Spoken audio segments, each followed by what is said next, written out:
Concrete strike. Okay, yeah, we are going to talk about this as well. But before we do that, let's watch the new Vice video. This is big. This is really huge if it's what I think it is, okay? This is like the Steve Bannon shit where they are quite literally putting some of the worst, like most psychotic QAnon Andes in positions of power around elections.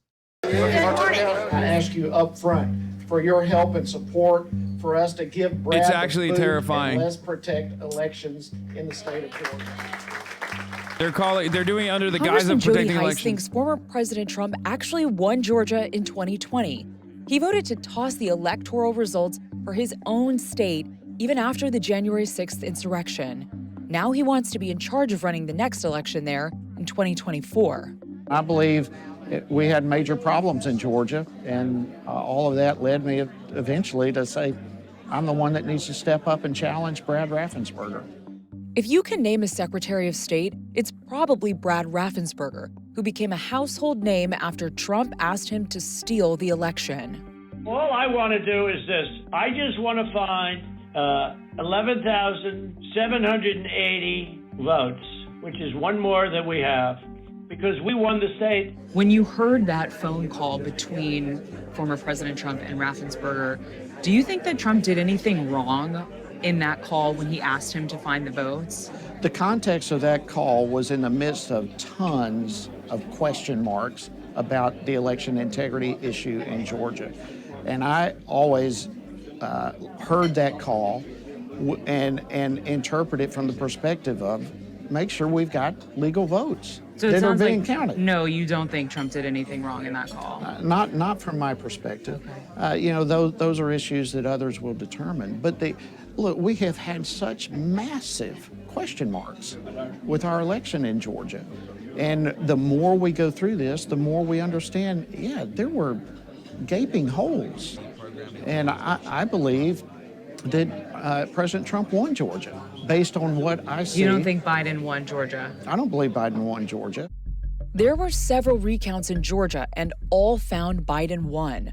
Trump is having trouble letting go of 2020, but he's also turned his focus towards getting his supporters. I mean, these motherfuckers have like wrestling is real to me, damn it, energy. You know what I mean? Into Secretary of State positions where they can run future elections. There are 27 races for the office on the ballot this November.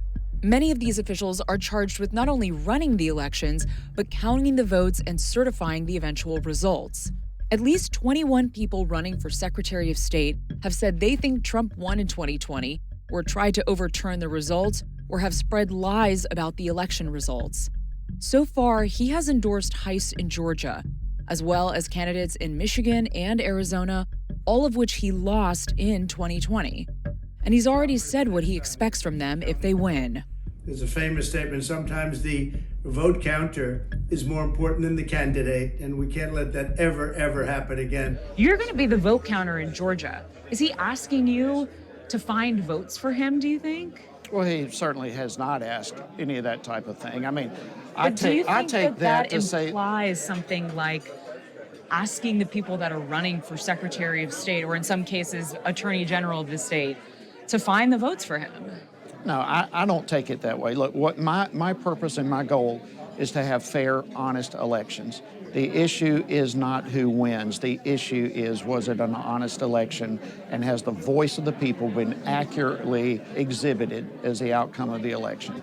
And to do that, we've got to make sure that only legal votes are cast and Dude, I love that. It's like, yeah, you know, and the people's accurate voice is when, you know, my party wins and the Democrats lose, obviously. Look, I'm surrounded by Republicans, and they're all incredibly sad, distraught, I'd say, about the Democrats winning. That's all I need to know.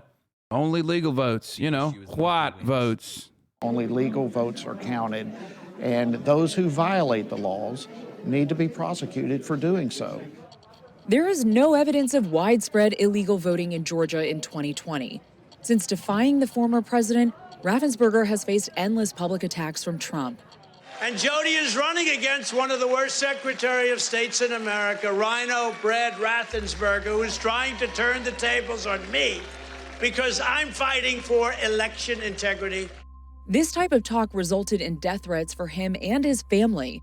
He is fighting to even make it out of the Republican primary and still trying to convince Georgia Republicans that there weren't thousands of illegal ballots in the 2020 election.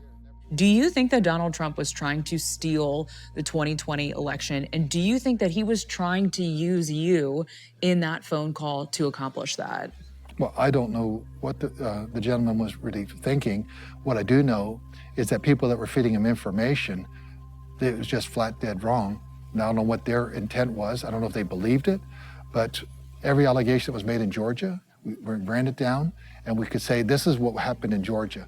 So it sounds like, yes, you do think Donald Trump tried to overthrow the election. I think what America needs right now is principled conservative leadership.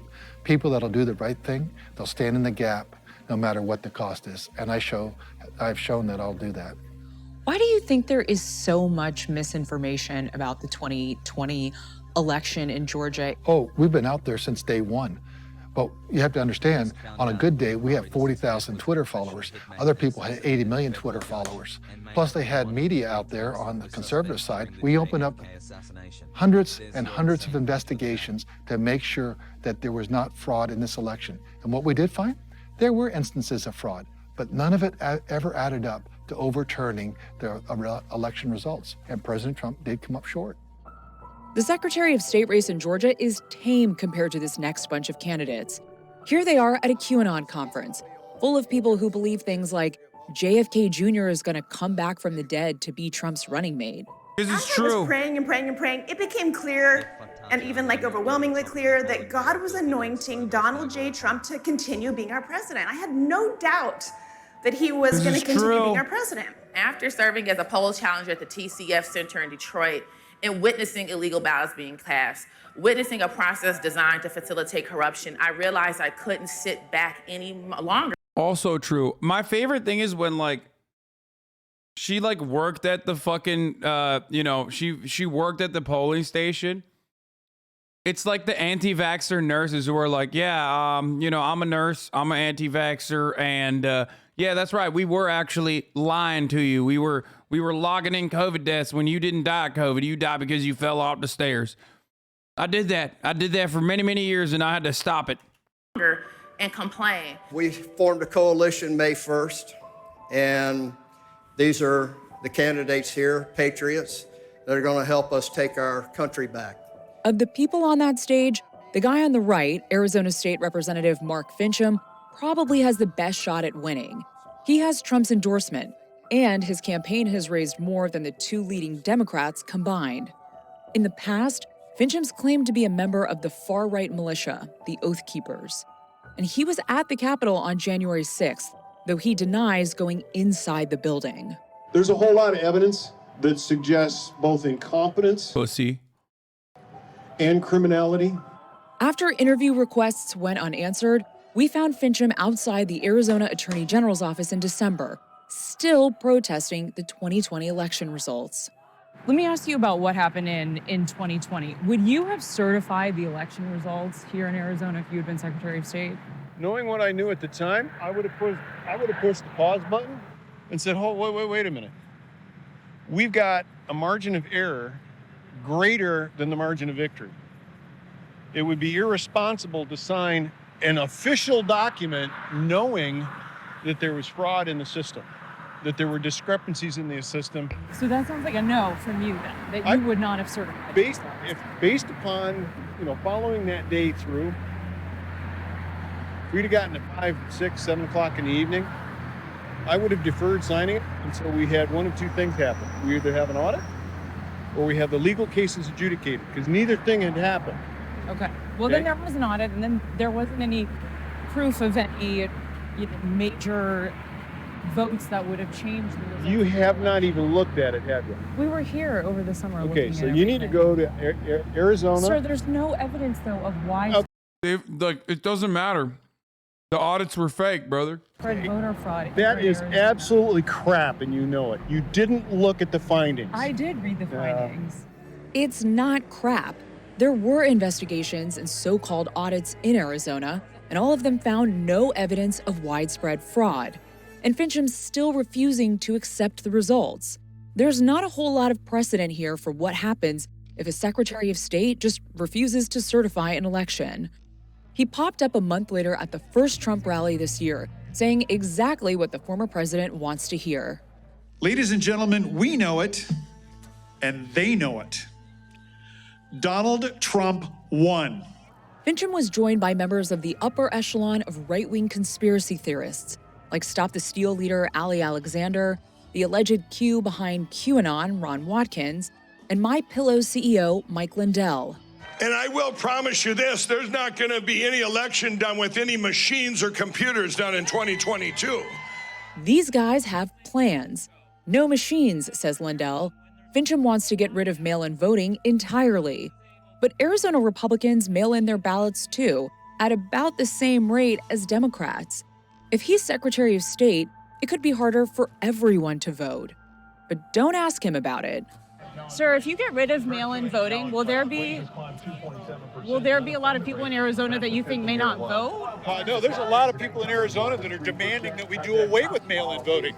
You probably ought to check the polls. There were more than 1 million people that voted by mail, though, in 2020. You're not listening to me. I'm listening to La, you. la, la.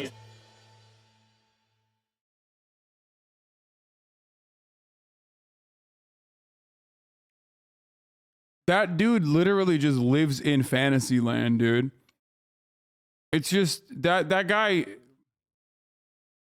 you can't save that man. I mean, he is also deliberately that way. Okay, so folks, our top news story of today.